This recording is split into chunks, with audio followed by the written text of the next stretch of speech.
Eccola l'ideona. Candidare le Dolomiti, patrimonio UNESCO, ad ospitare le Olimpiadi invernali 2026. L'ha lanciata il governatore del Veneto, Luca Zaia, che garantisce di aver già avuto contatti con i colleghi delle province autonome di Trento e Bolzano.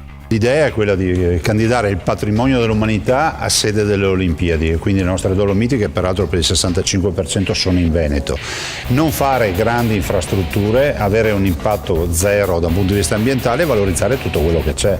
Abbiamo più trampolini per il salto da trampolino, abbiamo più piste da discesa libera, abbiamo più palazzetti del ghiaccio, abbiamo Asiago con 500 km di piste da sci da fondo, che è la prima realtà a livello europeo. Valorizziamo questo contesto che è tutto nostro.